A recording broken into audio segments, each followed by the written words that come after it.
May gusto akong itanong sa mga lalaki rito. Naranasan mo na bang magkagusto sa isang babaeng alam mong maraming humahanga? Yung tipong pag nag-post siya, ang daming nagre-react. Pag may picture, may mga lalaki agad na nagko-comment. Pag lumabas siya, parang kahit saan may gustong manligaw. At dahil doon napapatanong ka, may pag-asa pa ba ako? O baka naman friendly lang siya sa akin? O espesyal talaga ang trato niya? Mga ka-Diskarte Chicks, may isang bagay na gusto kong sabihin sa inyo.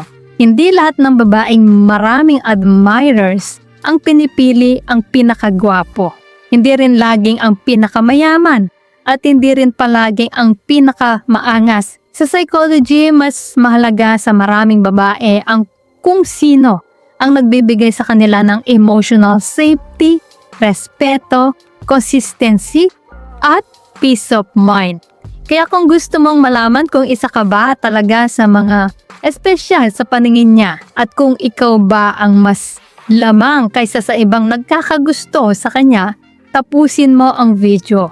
Dahil baka ginagawa na niya ang mga senyales na ito, hindi mo lang napapansin. Pero bago tayo magsimula, kung gusto mo ng psychology, relationship tips at practical advice na magagamit mo sa totoong buhay, subscribe na sa Diskarte Chicks at pindutin ang notification bell para hindi ka mahuli sa mga susunod nating videos.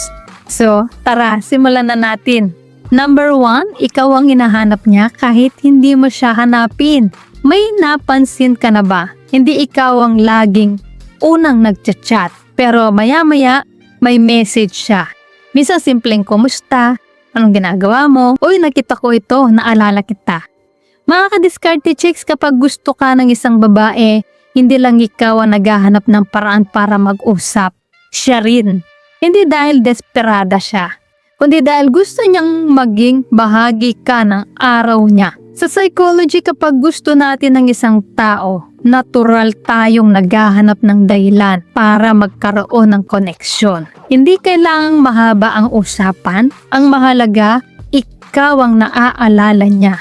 So number 2, hindi kanya pinaparamdam na may kompetensya. Kung gusto ka talaga ng babae, hindi kanya laging paiikutin, hindi kanya laging pagseselosin, hindi niya kailangang ipaalam araw-araw na maraming may gusto sa kanya. Bakit? Dahil ang babaeng seryoso, mas gusto niyang maramdaman mong ligtas ka, hindi confused.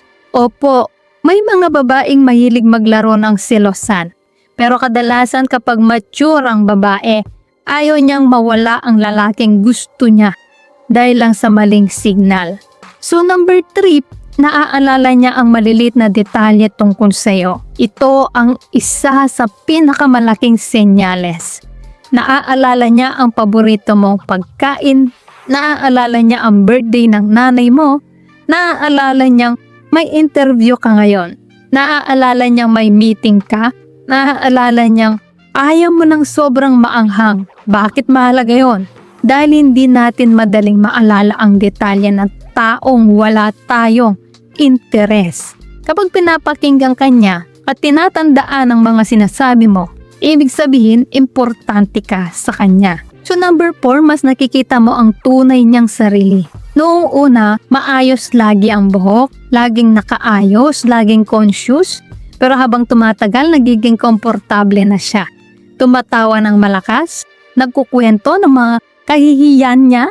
Hindi na natatakot na makita mo siyang walang make-up, pagod o bad hair day. Alam mo kung bakit? Kapag gusto ka ng babae, hindi lang niya gustong magustuhan mo ang best version niya. Unti-unti niyang ipinapakita ang totoong siya. At malaking sign nyo ng trust. So number 5, gumagawa siya ng oras para sa'yo. Busy ang lahat, pero iba ang priority. Kapag gusto ka ng babae, hindi niya sasabing wala siyang oras. Maghahanap siya ng oras. Kahit 10 minuto, kahit simpleng video call, kahit habang pauwi. Hindi ibig sabihin na lagi siyang available. Pero mararamdaman mong gusto niyang isingit ka sa buhay niya at malaking pagkakaiba yon. So number 6, ikaw ang komportable siyang ipakilala. Mapapansin mo, unti-unti kang nakikilala ng kaibigan niya. Minsan, binabanggit ka niya sa kapatid o kaya inaaya ka sa group activities, hindi ka niya itinatago. Hindi rin ibig sabihin na ipakilala ka agad sa buong pamilya. Pero kapag sinisimulan ka na niyang isama sa mundo niya, magandang senyales yun.